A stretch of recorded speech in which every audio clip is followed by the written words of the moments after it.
तो welcome everyone.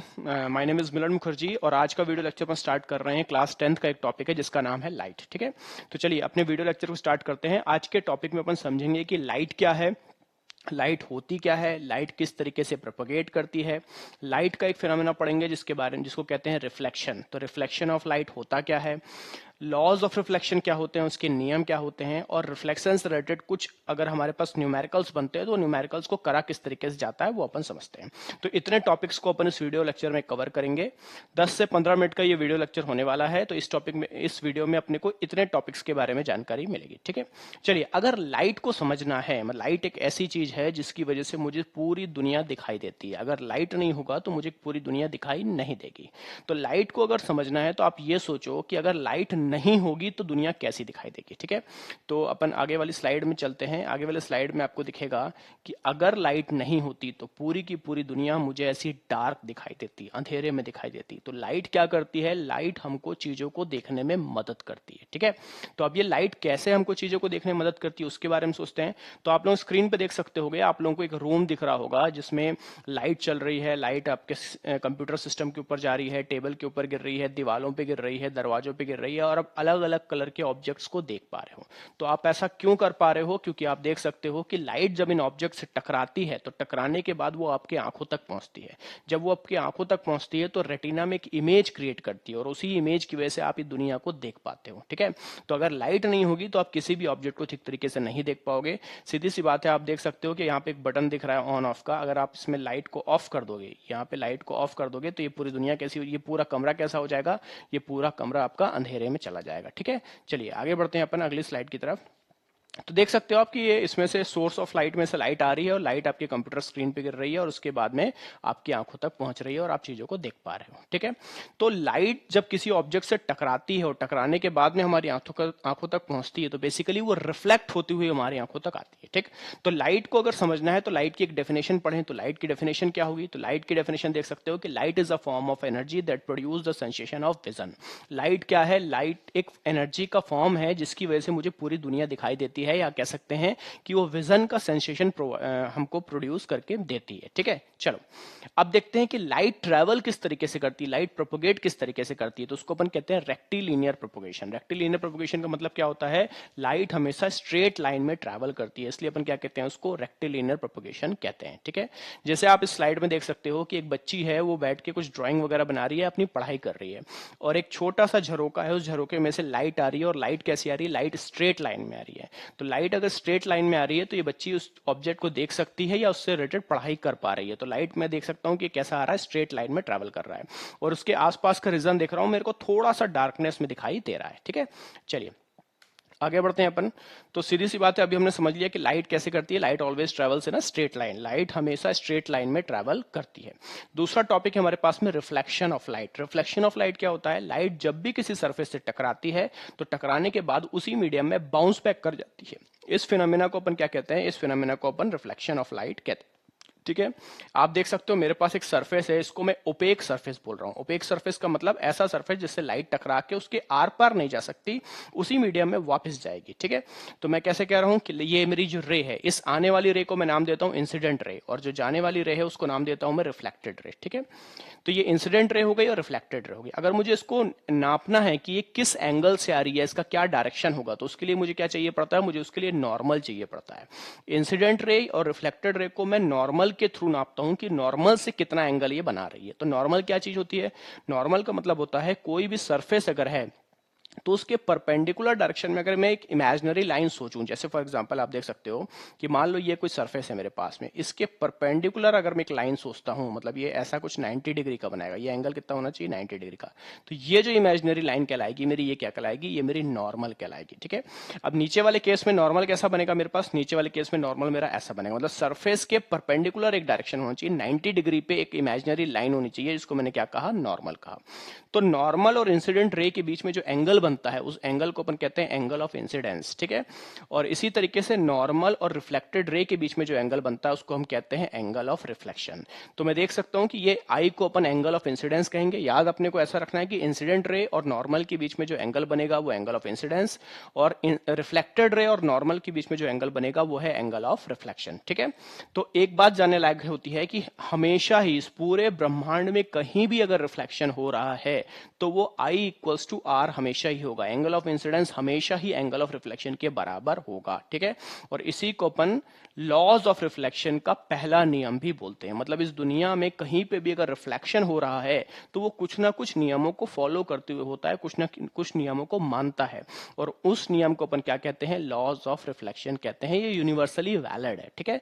तो पहला लॉ क्या होगा, पहला लॉ कहलाएगा कि एंगल ऑफ इंसिडेंस हमेशा ही बराबर होता है एंगल ऑफ रिफ्लेक्शन के। आप चाहो तो अपने नोट्स भी बना सकते हो कि एंगल ऑफ इंसिडेंस हमेशा बराबर होता है एंगल ऑफ रिफ्लेक्शन के। और दूसरा लॉ क्या होता है, दूसरा लॉ होता है कि इंसिडेंट रे, नॉर्मल और रिफ्लेक्टेड रे, अपन देख सकते हैं कि ये मेरी इंसिडेंट रे, ये मेरा नॉर्मल और ये मेरा रिफ्लेक्टेड रे, तीनों एक ही प्लेन पे लाई करते हैं। एक ही प्लेन पे लाई करने का मतलब क्या हुआ, जैसे आपका टीचर इस डायग्राम को एक बोर्ड पे बना सकता है, तो बोर्ड क्या है, बोर्ड एक 2D प्लेन है। तो इंसिडेंट रे, नॉर्मल और रिफ्लेक्टेड रे एक ही प्लेन पे होगा, या मैं आप अपनी कॉपी पे बना सकते हो या आप अपनी स्क्रीन पे देख सकते हो। ऐसा पॉसिबल नहीं हो सकता कि इंसिडेंट रे मेरी कुछ ऐसी आ रही है, नॉर्मल मेरा ऐसा जा रहा है और रिफ्लेक्टेड रे आपकी तरफ आगे की तरफ आ जाए। ये तीनों के तीनों एक ही प्लेन पे होना कंपलसरी है, ये रूल है। तो इंसिडेंट रे, नॉर्मल और रिफ्लेक्टेड रे तीनों एक ही प्लेन पे लाई करता है, ठीक है। चलिए आगे बढ़ते हैं अपन। अब क्या है मेरे पास, making of plane mirror. Plane mirror क्या चीज है, प्लेन मिरर एक ऐसी चीज है जो बहुत ही अच्छा रिफ्लेक्शन देता है, और जब बहुत अच्छा रिफ्लेक्शन मिलता है तो मुझे क्या होता है, उसके अंदर एक वर्चुअल इमेज जनरेट होती हुई दिखाई देती है। तो प्लेन मिरर को बनाने के लिए मुझे क्या चाहिए, मुझे बहुत ही चिकना सरफेस चाहिए, बहुत ही स्मूथ और पॉलिश सरफेस चाहिए, ठीक है। तो मैं क्या यूज करूंगा, क्या मैं सिल्वर यूज कर लूं, हम जानते हैं सिल्वर बहुत ही पॉलिश सरफेस होता है, लेकिन सिल्वर बहुत महंगा पड़ेगा, तो मैं क्या यूज करूंगा, तो मुझे ग्लास यूज करना पड़ेगा, ठीक है। तो ग्लास कैसा होता है, ग्लास ट्रांसपेरेंट होता है लेकिन बहुत ही स्मूथ सरफेस प्रोवाइड करता है। तो लेकिन मुझे अब क्या चाहिए, मुझे एक ओपेक ऑब्जेक्ट चाहिए। तो मैं क्या करूंगा, ग्लास के जो पीछे वाला हिस्सा है उसको मैं पॉलिश कर दूंगा, और जब मैं पॉलिश कर दूंगा तो कैसा तैयार हो जाएगा, वो रिफ्लेक्टिंग सरफेस की तरह तैयार हो जाएगा। तो आप लोग देख सकते हो कि ये वाला सरफेस इमेजिन कर लो, ये ग्लास है, और ग्लास के जो पीछे वाला हिस्सा है इसको मैंने क्या कर दिया, इसको मैंने सिल्वर पॉलिश कर दिया है, चमकदार बना दिया है, जिससे ये लाइट को रिफ्लेक्ट करने के लिए तैयार हो गया है। और ये जो सामने वाला सरफेस है क्या बन गया है, ये मेरा रिफ्लेक्टिंग सरफेस बन गया है। तो इस तरीके से मैं एक प्लेन मिरर को बनाता हूं, ठीक है। तो अब जो पीछे वाला है वो ओपेक सरफेस कहला रहा है, मतलब वो लाइट को पास होने नहीं दे रहा है, ठीक है। चलिए तो अब रिफ्लेक्शन के टाइप्स को पढ़ते हैं। तो रिफ्लेक्शंस के भी दो टाइप होते हैं, एक होता है रेगुलर रिफ्लेक्शन और एक होता है इररेगुलर रिफ्लेक्शन या फिर डिफ्यूज रिफ्लेक्शन। आप सरल शब्दों में ये समझ सकते हो कि अगर रिफ्लेक्शन बहुत अच्छा हो रहा है, किसी स्मूथ सरफेस से हो रहा है, तो वो कहलाता है रेगुलर रिफ्लेक्शन। रेगुलर रिफ्लेक्शन की एक शर्त होती है कि इसमें आने वाली इंसिडेंट रे और जाने वाली रिफ्लेक्टेड रे जो भी बीम के फॉर्म में आती है वो एक दूसरे के पैरेलल होती है। कैसे, आप देख सकते हो कि इसमें आने वाली इंसिडेंट रे सभी की सभी पैरेलल है और जाने वाली रिफ्लेक्टेड रे सभी की सभी पैरेलल है। इसके बाद हम देखते हैं, तो ये हम देख सकते हैं कि ये बहुत ही स्मूथ सरफेस में चाहिए, प्लेन ग्लास जैसा या स्टिल वाटर जैसा सरफेस है, तब मेरे को रेगुलर रिफ्लेक्शन देखने को मिलता है। इररेगुलर रिफ्लेक्शन या डिफ्यूज रिफ्लेक्शन कहां देखने को मिलता है, जब सरफेस आपका बहुत ज्यादा स्मूथ नहीं होता, थोड़ा रफ होता है, थोड़ा अंडुलेटिंग सा होता है। तो इसमें आने वाली रे तो एक दूसरे के पैरेलल होती हैं, लेकिन जाने वाली रे एक दूसरे के पैरेलल नहीं होती हैं। तो हम देख सकते हैं कि जाने वाली रे एक दूसरे के पैरेलल नहीं है। तो एग्जांपल कैसा है, किसी कंक्रीट सरफेस पे, आपका बोर्ड पे, दीवार पे, चलते हुए थोड़ा हिलते डुलते पानी पे, इस टाइप के सरफेस पे जो रिफ्लेक्शन होता है वो क्या कहलाता है, इररेगुलर रिफ्लेक्शन होता है, ठीक है। तो इस पूरी दुनिया में हर जगह रिफ्लेक्शन हो रहा होता है, कहीं कहीं पे ये रेगुलर होता है और कहीं कहीं पे इररेगुलर होता है। जहां रेगुलर रिफ्लेक्शन देखने को मिलता है वहां अपने को एक शाइन जैसा कुछ देखने को मिलता है, या फिर कई बार इमेज फॉर्मेशन होते हुए भी दिखता है। वो इमेज हमेशा वर्चुअल इमेज होती है। और इररेगुलर रिफ्लेक्शन तो लगभग हर जगह, सभी जगह होता है, आपके कपड़ों से, आपके जूतों से, आपकी गाड़ियों से, हर जगह लाइट टकराती है और इररेगुलर रिफ्लेक्शन को दिखाती ही है, ठीक है। चलिए तो अब हम बात करते हैं कि जब भी मेरे पास कोई रेगुलर रिफ्लेक्शन किसी स्मूथ सरफेस पे होगा, जैसे कोई मिरर है, तो मिरर में जो इमेज बनेगी उसका नेचर कैसा होगा, उसका कैरेक्टर कैसा होगा, उसके बारे में बात करते हैं। ठीक है, पहली चीज, the image formed in a plane mirror is erect and of same size. जो इमेज बनेगी वो कैसी होगी, वो इरेक्ट होगी। इरेक्ट का मतलब बिल्कुल सीधी होगी और सेम साइज की होगी। मतलब जब आप मिरर के सामने खड़े होते हो तो अंदर जो इमेज दिखती है वो सीधी होती है, इरेक्ट होती है। इरेक्ट का मतलब बिल्कुल सीधा, बिल्कुल ऐसा, और साइज उसका बिल्कुल वैसे ही होगा जो आपका साइज है। ठीक है, इसी तरीके से दूसरा क्या है, ये देखो, ये एग्जांपल में देख सकते हो आप कि बाहर जो पर्सन खड़ा हुआ है वो ऑब्जेक्ट है और अंदर जो पर्सन है वो इमेज है। दोनों का साइज सेम है और इरेक्ट इमेज है। ठीक है, इसके बाद देख सकते हो आप दूसरा कि image is at the same distance behind the mirror as the object is in front of it, है ना। जब आप किसी मिरर के सामने खड़े होते हो तो जितनी दूरी पे आप खड़े होते हो, मिरर के अंदर भी जो इमेज बनेगी वो उतनी ही दूर होगी मिरर से। मतलब ऑब्जेक्ट का डिस्टेंस मिरर से और इमेज का डिस्टेंस मिरर से, दोनों ही डिस्टेंस हमेशा बराबर होता है। इस एग्जाम्पल में देख सकते हो आप कि ये जो ऑब्जेक्ट है, जितना दूर ये मिरर से दिख रहा है उसकी इमेज भी उतना ही दूर मिरर से है। ठीक है, चलिए तीसरा पॉइंट क्या है, image in a mirror is laterally inverted. Laterally inverted का मतलब क्या हुआ, जो लेफ्ट का राइट दिखता है और राइट का लेफ्ट दिखता है। मतलब आप अगर जब मिरर के सामने खड़े होते हो तो आपकी जो अगर पॉकेट है, शर्ट की पॉकेट लेफ्ट साइड है, तो वो मिरर के अंदर इमेज में कहां दिखेगी, राइट साइड दिखाई गई। तो लेफ्ट का राइट होना या राइट का लेफ्ट होना, यह क्या कहलाता है, ये लैटरली इन्वर्जन कहलाता है। ठीक है, तो इसलिए आप देखते हो जो लेटर्स होते हैं वो लेटर्स आपको उल्टे दिखाई देते हैं, या एम्बुलेंस में जो एम्बुलेंस लिखा होता है वो उल्टा लिखा होता है कि आप मिरर में ठीक तरीके से उसको पढ़ पाए, लेटरली इमेज उसकी सही तरीके से बन पाती है। ठीक है, तो I think so laterally inversion समझ में आ गया, लेफ्ट का राइट होना और राइट का लेफ्ट होना। ठीक है, चलिए एक एग्जाम्पल है यहाँ पे, एक एग्जाम्पल है, इसका साथ एक क्वेश्चन भी दिया हुआ है। इस क्वेश्चन का आंसर आप लोगों को देना है, बड़ी सोच के दीजिएगा। और robot is standing at a distance of 8 metre away from the plane mirror. एक प्लेन मिरर से 8 मीटर की दूरी पर एक रोबोट खड़ा हुआ है। At what distance from him will his image be formed. उसकी जो इमेज होगी वो उससे कितनी दूरी पे होगी, वो at what distance from him will his image be formed, है ना। इमेज उससे कितनी दूरी पर होगी। तो सीधी सी बात है, हमने अभी सीखा हुआ है कि ऑब्जेक्ट का डिस्टेंस मिरर से और इमेज का डिस्टेंस मिरर से दोनों से सेम होता है। तो इमेज डिस्टेंस भी क्या होगा, इमेज डिस्टेंस भी 8 होगा। और इसका आंसर क्या होगा, आप लोग पहले खुद से दीजिए, आंसर क्या होगा, आंसर होगा इसका 16, क्योंकि 8 और 8 ऐड करोगे तो क्या हो जाएगा, 16। यस, तो image is formed at a distance of 16 metre from him, उससे 16 मीटर की दूरी पर बनेगा। चलिए अब इसी में थोड़ा सा एक ट्विस्ट ले आते हैं, क्या, now if he moves a distance of 2 metre towards the mirror. अगर वो मिरर की तरफ 2 मीटर बढ़ जाता है तो अंतर क्या आ जाएगा। जैसे देखिए, ये ऑब्जेक्ट मेरा 2 मीटर मूव कर गया, तो जैसे ही ऑब्जेक्ट मेरा 2 मीटर मूव करता है तो उसकी इमेज भी 2 मीटर मूव कर जा रही है। मतलब पहले वो 8 था, अब वो 6 हो गया है। तो यहाँ पे 8 टू जा 16 हो रहा था, अब यहाँ पे 6 टू जा क्या हो जाएगा, 6 टू जा 12 हो जाएगा। तो इसका आंसर क्या हो जाएगा, 6 प्लस 6 हो जाएगा, और 6 प्लस 6 क्या हो जाएगा, मेरे पास 12 मीटर इसका आंसर बन के तैयार हो जाएगा। ठीक है, चलिए तो अगला टॉपिक मेरे पास आ गया है। अगला टॉपिक है मेरे पास स्फेरिकल मिरर्स। ठीक है, तो स्फेरिकल मिरर्स क्या होते हैं, स्फेरिकल मिरर्स वो मिरर होते हैं जो किसी न किसी स्फीयर का पार्ट होते हैं। अब स्फीयर क्या, एक इमेजिन करो, एक कांच की गेंद है आप लोगों की। कांच की गेंद कुछ कैसे इमेजिन करोगे, कांच की गेंद कुछ ऐसा इमेजिन कर लो। ठीक है, इसको मैं बीच में से कट कर देता हूं, बीच में से ना बोल के साइड से भी कट कर सकता हूं। एक साइड इधर से कट कर दिया, एक साइड इधर से कट कर दिया, तो एक सरफेस मेरे को कुछ ऐसा मिलेगा। मैंने क्या किया, इसको कट किया, कट करने पर इधर मिल गया। तो यहां पे मैं देख सकता हूं कि इसके पीछे वाले हिस्से को मैंने पॉलिश कर दिया और अंदर का जो कर्व्ड सरफेस है वो मेरा रिफ्लेक्शन के लिए तैयार हो गया। तो एक केव लाइक स्ट्रक्चर है जो अंदर मेरा रिफ्लेक्शन को तैयार है, और मैंने इसको क्या नाम दिया, मैंने इसको कॉनकेव मिरर नाम दिया। इसी तरीके से मैं क्या करता हूं, ये मेरा कॉनकेव मिरर हो गया। ठीक है, अब मैं कुछ इधर वाला हिस्सा काट के ले जाता हूं और मैं अंदर वाले हिस्से को पॉलिश कर देता हूं। मतलब मैंने ये वाला सरफेस काटा है और अंदर वाले हिस्से को मैंने पॉलिश कर दिया है। तो बाहर का जो बल्जिंग सरफेस है, बल्जिंग आउट सरफेस तैयार हुआ है, वो क्या कहलाएगा, वो मेरा कहलाएगा कॉन्वेक्स सरफेस या कॉन्वेक्स मिरर कहलाएगा। ठीक है, तो ये दो टाइप के मिरर मेरे पास हैं। एक को मैं कहता हूं स्फेरिकल मिरर, और एक स्फेरिकल मिरर, उसके दो टाइप्स है मेरे पास में। एक हो गया कॉन्वेक्स मिरर और हो गया मेरे पास कॉनकेव मिरर। ठीक है, चलिए आगे बढ़ते हैं अपन, इसी को थोड़ा सा और देखते हैं। ये देखिए, बीच में से कट किया, अंदर वाले सरफेस को पॉलिश कर दिया, बन गया मेरा कॉन्वेक्स मिरर। ठीक है, इधर लिया, इस वाले सरफेस में पीछे से पॉलिश कर दिया, केव लाइक स्ट्रक्चर रिफ्लेक्शन को तैयार है, बन गया कॉनकेव मिरर। ठीक है, ये तो ये वाला सरफेस जो बन गया मेरे पास है ना, ये जो आउटर सरफेस बन गया, ये बन गया मेरे पास रिफ्लेक्टिंग सरफेस, और ये पीछे का सरफेस हो गया ओपेक सरफेस, है ना। इस ओपेक सरफेस को अपन ऐसे डॉटेड लाइंस के फॉर्म में दिखाते हैं। इसी तरीके से ये वाला सरफेस मेरे पास रिफ्लेक्टिंग सरफेस बन गया, और ये वाला सरफेस क्या बन गया मेरे पास, ओपेक सरफेस बन गया। ठीक, चलिए आगे बढ़ते हैं अपन। तो मैं देख सकता हूं कि जो मेरा कॉन्वेक्स मिरर है, कॉन्वेक्स मिरर में जब मेरी पैरेलल रेज आती हैं तो ये टकरा के दूर भाग जाती हैं, इसलिए अपन इसको क्या कहते हैं, इसलिए अपन इसको डाइवर्जिंग मिरर भी कहते हैं। क्या कहते हैं, डाइवर्जिंग मिरर भी कहते हैं। तो ये डाइवर्ज आउट हो जाती हैं, दूर की तरफ बिखर जाती हैं, और इसमें क्या होता है, इसलिए इसको डाइवर्जिंग मिरर बोलते हैं।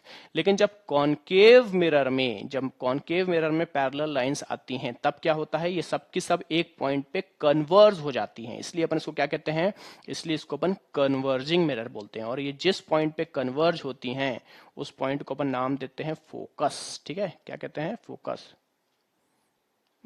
चलिए, तो ये पॉइंट मेरा क्या कहलाएगा, ये पॉइंट मेरा कहलाएगा फोकस। ठीक है, तो यहां पे मेरे पास रियल फोकस मिलता है। क्या मिलता है मुझे रियल फोकस मिलता है। ठीक है, और यहां पे क्या हो रहा है, सारी लाइटें दूर की तरफ डाइवर्ज आउट हो जा रही हैं। जब मैं इसको पीछे की तरफ एक्सटेंड करूंगा तो ये एक पॉइंट पे मीट करता है, और ये जो पॉइंट बनता है मेरे पास, ये इसका वर्चुअल फोकस बनता है। क्या बनता है, वर्चुअल फोकस। ठीक है, तो आप लोगों को ध्यान रखना है कि आपका कॉन्वेक्स मिरर में वर्चुअल फोकस बनता है और कॉनकेव मिरर में रियल फोकस बनता है। ठीक है, चलिए अब कुछ कॉमन टर्म्स हैं, डिस्कस कर लेते हैं। स्फेरिकल मिरर में, तो एक स्फेरिकल ऑब्जेक्ट, स्फेरिकल ग्लास मैंने ले लिया है यहाँ पे, तो ये मेरे पास स्फेरिकल ग्लास यहाँ पे अवेलेबल है, और इसके कुछ कॉमन टर्म्स देखते हैं। ठीक है, चलिए ये इस तरीके से मैंने मिरर बना लिया। ये जो सेंटर कहलाएगा, स्फीयर का जो सेंटर कहलाएगा जिससे ये मिरर बने हुए हैं, वो सेंटर कहलाता है सेंटर ऑफ कर्वेचर, जिसको मैं सी से दिखाता हूं। ठीक है, तो मेरे पास क्या हो गया, ये मेरे पास हो गया सेंटर ऑफ कर्वेचर। ठीक है, तो आप देख सकते हो सेंटर ऑफ कर्वेचर की डेफिनेशन है, अगर आप लोग नोट्स बनाना चाहो तो नोट्स भी बना सकते हो, कि the centre of curvature of a mirror is the centre of sphere of which the mirror is a part. Centre of curvature उस स्फीयरिकल पार्ट का सेंटर होता है जिससे आपका मिरर बना हुआ है। ठीक, अब पोल क्या होता है, अब आपके पास ये जो मिरर है, यहां से लेकर यहां तक का जो मिरर है, इस मिरर का जो सेंटर कहलाएगा वो आपका पोल कहलाएगा। तो the geometric centre of the spherical surface of the mirror is called the pole of the mirror. ठीक है, चलिए इसके बाद आगे बढ़ते हैं, प्रिंसिपल एक्सिस। अगर मैं एक एक्सिस इमेजिन करूं जो सी और पी को टच करती हुई जा रही है, मतलब क्या हो रहा है, सेंटर ऑफ कर्वेचर को और पोल को टच करती हुई जा रही है, तो इस एक्सिस को अपन क्या नाम देंगे, इस एक्सिस को अपन नाम देंगे प्रिंसिपल एक्सिस। ठीक है, इस एक्सिस को अपन ने नाम दिया प्रिंसिपल एक्सिस। ठीक, चलो उसके बाद रेडियस ऑफ कर्वेचर। अब सीधी सी बात जानते हो कि अगर एक सर्कल होता है तो सर्कल का रेडियस बनता है, इसी तरीके से स्फीयर में भी रेडियस बनता है। तो सी से लेकर पी तक का जो डिस्टेंस होगा उसको आप क्या कहोगे, उसको आप रेडियस ऑफ कर्वेचर कहोगे। तो ये डिस्टेंस क्या कहलाएगा आपका, ये डिस्टेंस आपका रेडियस ऑफ कर्वेचर कहलाएगा। ठीक, चलिए the radius of curvature of a mirror is the radius of sphere of which the mirror is a part. ठीक, उसके बाद आगे बढ़ते हैं, प्रिंसिपल फोकस। अब सीधी सी बात है, मैंने अभी आप लोगों को बताया कि जब भी कोई पैरेलल लाइट रे इस मिरर से टकराएगी तो क्या होगा, वो सभी की सभी एक पॉइंट पे इकट्ठा हो जाएगी, कन्वर्ज हो जाएगी, और इस पॉइंट को अपन क्या नाम देंगे, इस पॉइंट को अपन प्रिंसिपल फोकस नाम देंगे, जिसको अपन एफ से दिखाते हैं। ठीक है, तो ये पॉइंट क्या बन जाएगा मेरे पास, ये एफ बन जाएगा। ठीक, कॉन्वेक्स मिरर में कैसा होता है, कॉन्वेक्स मिरर में जितनी भी लाइट रे आती हैं वो दूर की तरफ डाइवर्ज आउट हो जाती हैं। देखो प्रिंसिपल एक्सिस के पैरेलल अपने बहुत सारी रेज लेके आ रहे हैं, और अब क्या हो रहा है, ये सभी के सभी दूर डाइवर्ज हो जा रही हैं। लेकिन अगर मैं इसको पीछे की तरफ एक पॉइंट पे मिलाने की कोशिश करूं तो ये जिस भी पॉइंट पे मिलेगा वो इसका प्रिंसिपल फोकस कहलाएगा। अभी मैंने बताया इसमें कैसा होता है, वर्चुअल होता है। तो कॉन्वेक्स मिरर में ये वर्चुअल होता है और कॉनकेव मिरर में ये कैसा होता है, रियल होता है। ठीक है, तो हमको ये जानने को मिल गया। चलिए तो मैं देख सकता हूं, याद करने लायक पॉइंट है, कॉनकेव मिरर में कैसा होता है, रियल फोकस होता है, कॉन्वेक्स मिरर में कैसा होता है, वर्चुअल फोकस होता है। और फोकल लेंथ नाम की चीज क्या है, तो सिंपल सी बात है, किसी भी मिरर में पोल से फोकस तक का जो डिस्टेंस होगा, मैं रिपीट कर रहा हूं, पोल से फोकस तक का जो डिस्टेंस होगा वो क्या कहलाएगा, मेरा फोकल लेंथ कहलाएगा। The distance of the focus from the pole of a mirror is called the focal length of the mirror. ठीक, चलिए आगे बढ़ते हैं अपन, ये देख सकते हैं अपन, पी से एफ तक का जो डिस्टेंस है वो क्या कहलाएगा, मेरा फोकल लेंथ कहला रहा है। ठीक। अब एक रिलेशन मुझे देखने को मिलता है एफ और आर के बीच में, मतलब ये जो मेरा सी से पी तक का डिस्टेंस, जिसको मैंने रेडियस ऑफ कर्वेचर बोला है, radius of curvature focal length का हमेशा डबल होता है, या फिर कह सकता हूं कि जो फोकल लेंथ है वो रेडियस का बिल्कुल आधा होता है। इस यहाँ पे मेरे पास एक इंपॉर्टेंट फॉर्मूला मिलकर तैयार हो जाता है, F is equals to R by two. क्या बन गया मेरे पास formula? F is equals to R by two बन के तैयार हो जाता है। ठीक, चलिए आगे बढ़ते हैं। इसके बाद चलिए कुछ क्वेश्चन है हमारे पास में, इस क्वेश्चंस को डिस्कस कर लेते हैं कि find the focal length of a convex mirror whose radius of curvature is 32 centimetre. अगर आपको कोई कॉन्वेक्स मिरर दिया हुआ है और उसका रेडियस कितना दिया हुआ है, 32 सेंटीमीटर दिया है, तो आपको फोकल लेंथ पता करना है। अभी हमने जाना कि फोकल लेंथ क्या होगा, फोकल लेंथ उसका बिल्कुल आधा होगा। आधा का मतलब क्या हो जाएगा, 32 सेंटीमीटर का 16 सेंटीमीटर हो जाएगा। तो इसको अपन आंसर को लिखेंगे किस तरीके से? सबसे पहले आपको गिवन डेटा लिखना है।